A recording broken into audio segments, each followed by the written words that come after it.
যে সুপারি একসময় ছিল কৃষকের কাছে নিছকই বর্জ্য, সেই নষ্ট সুপারি এখন হয়ে উঠেছে বাড়তি আয়ের উৎস। পোকায় খাওয়া, ঝরে পড়ে যাওয়া কিংবা পচে যাওয়া সুপারি আর ফেলে দিচ্ছেন না কৃষকরা। এসব সুপারি সংগ্রহ, বাছাই ও বাজারজাত করে লাভবান হচ্ছেন কৃষক থেকে শুরু করে ব্যবসায়ী ও শ্রমিক। তৈরি হচ্ছে নতুন কর্মসংস্থানও। কুড়িগ্রামে নষ্ট সুপারি সংগ্রহ করে পাওয়া যাচ্ছে প্রতি কেজি ৮০ থেকে ১০০ টাকা। ফলে ফেলে দেওয়া এই কৃষি পণ্যই এখন চাষিদের জন্য হয়ে উঠেছে বাড়তি আয়ের নতুন ঠিকানা। এটা গরিব এলাকা, সাধারণ কুড়িগ্রাম জেলা, এটা সবাই জানে, এটা খুব দরিদ্র এলাকা। এখানকার মানুষ খুবই গরিব, কারণ চলার মধ্যে তাদের কোনো স্কোপ নাই। নাইলে ঢাকা যেতে হয়, যে কোনো জায়গায় যেতে হয় ইনকাম করতে। বা আমাদের এখানে একটা সুপারি ব্যবসা আছে, সুপারি ব্যবসা চলতেছে। হকাররা গ্রাম করে ১০০, ১৫০, ২০০ হকার আছে, গ্রাম করিয়াছি। এখানে মহাজন আছে, মহাজনকে সুপারিগুলো দেয়। এরা ন্যায্য দামে কিনে নেয়। এরা কিনে নিয়ে মনে করেন যে এরা ফির করে কি গরিব যারা আছে, অসহায় মহিলা মানুষ এখানে অনেক আছে, তারা কি বাঁচা কোচা করে মনে করেন যে মহাজনকে দেয়। ওরা কেজি প্রতি ১০ টাকা দেয়। সারাদিন দিয়ে একটা মহিলা ৫০০-৭০০ টাকা ইনকাম। 5+ স্টার রেটিং প্রাপ্ত দেশের সর্বোচ্চ বিদ্যুৎ সাশ্রয়ী ওয়ালটন এসি। স্মার্ট কমফোর্ট এখন নেক্সট লেভেলে। স্থানীয় ব্যবসায়ীরা কৃষকদের কাছ থেকে সংগ্রহ করছেন নষ্ট সুপারি। এরপর বাছাই ও প্রক্রিয়াজাত করে তা পাঠানো হচ্ছে দেশের বিভিন্ন শিল্প কারখানায়। রং, কয়েল সহ বিভিন্ন রাসায়নিক পণ্য তৈরিতে কাঁচামাল হিসেবে ব্যবহৃত হচ্ছে এসব সুপারি। প্রতি মাসে কুড়িগ্রাম থেকে ৩০ থেকে ৩৫ টন নষ্ট সুপারি যাচ্ছে দেশের বিভিন্ন জেলায়। এখানে পচা সুপারি, শুকনা সুপারির ভালো ব্যবসা চলছে। এই ব্যবসাগুলা করতেছি মূলত আমাদের ৩০-৪০ জন হকার আছে। ওরা গ্রামগঞ্জে যায়, যা সারাদিন সংগ্রহ করে এনে বিকেল হলে আমাদের এখানে আনি বিক্রি করে চলে যায়। আমরা আবার ওগুলা কিনে নিয়ে এলাকার লোকজন নিয়ে, অসহায় গরিব লোকজন নিয়ে, তাদের নিয়ে বাছা খোঁচা করি, বাছা করিয়ে মাল প্রসেস করি। করার পরে আমরা বিভিন্ন জায়গায়, খুলনা, বরিশাল, সিলেট, চট্টগ্রাম, ওইখানে আমরা সেল দিয়ে দিই। ওখানে কিছু কিছু মহাজন আছে, তাদের কাছে আমরা মাল বিক্রি করি।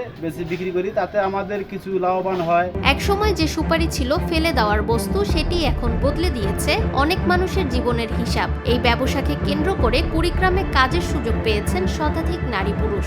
সারাদিন চলে নষ্ট সুপারি বাছাই, পরিষ্কার ও প্রস্তুত করার কাজ। দিন শেষে ৫০০ থেকে ৭০০ টাকা মজুরি। আর এই আয়েই সচ্ছলতার পথ খুঁজে পাচ্ছেন শ্রমজীবী মানুষরা।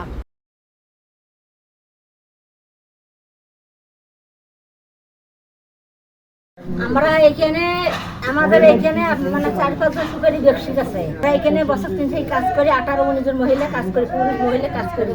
দিন গেলে আমরা ৫০০-৬০০ টাকা পাই, মানে যাই যতটুকু বাঁচতে পারি। একে দিয়ে আমাদের কিস্তি, বাচ্চা লেখাপড়া, সংসার একে দিয়ে আমাদের চলে। এরপরে আমরা মাঠেও কাজ করি, মানে কৃষকি কাজ, ধান কাটা, ওয়ান ইরে আমরা ইদেও করি, ফাঁকা ইলেও করি। তারপরে আমরা এইটুকু আশা করি আমাদের মহাজনেরা বেশি করে লাভ করে, বেশি মাল না, বেশি করে কাজ করে খেতে পারি। কৃষি পণ্যের যে অংশ এতদিন চলে যেত আবর্জনার স্তূপে, সেখানেই এখন তৈরি হচ্ছে অর্থনৈতিক সম্ভাবনা। কৃষি বিভাগ বলছে, কৃষি পণ্যের প্রতিটি অংশের অর্থনৈতিক ব্যবহার নিশ্চিত করা গেলে একদিকে যেমন কৃষকের আয় বাড়বে, অন্যদিকে কমবে অপচয়ও। সুপারি একটি অর্থকরী ফসল হিসেবে চাষাবাদ হচ্ছে। কৃষকরা অল্প খরচে এবং কম পরিশ্রমে সুপারি চাষাবাদ করছে। এই সুপারির পরিচর্যা করতে গিয়ে দেখা যায় যে কিছু আমাদের নষ্ট বা রোগাক্রান্ত কিছু সুপারি এবং আবহাওয়ার কারণে কিছু সুপারি মানে ঝড় বাতাসে পড়ে যায়। তো সেই সুপারিগুলো আসলে এগুলোও ফেলনা নয়, এগুলো আমাদের কৃষকরা ভালো দামেই বিক্রি করছে এবং এগুলো আমাদের কুড়িগ্রাম থেকে ঢাকা এবং ঢাকার বাইরেও বিক্রি হচ্ছে, যাতে করে, এবং এগুলো সাধারণত তারা রং তৈরির কাজে ব্যবহার করছে। যে সুপারি একসময় কৃষকের কাছে ছিল মূল্যহীন, সময়ের পরিবর্তনে সেই সুপারি এখন হয়ে উঠেছে আয়ের নতুন সম্ভাবনা। অপচয় কমিয়ে বর্জ্যকে সম্পদের রূপ দেওয়ার এই উদ্যোগ যেমন কৃষকের মুখে হাসি ফোটাচ্ছে, তেমনি তৈরি করছে কর্মসংস্থানের নতুন দুয়ার। বিশেষজ্ঞদের মতে, কৃষি পণ্যের বর্জ্যকে সম্পদে রূপান্তরের এমন উদ্যোগ শুধু পরিবেশ সুরক্ষাই নয়, শক্তিশালী করতে পারে গ্রামীণ অর্থনীতিকেও। নিরপেক্ষ, সত্য প্রকাশে আপোষহীন।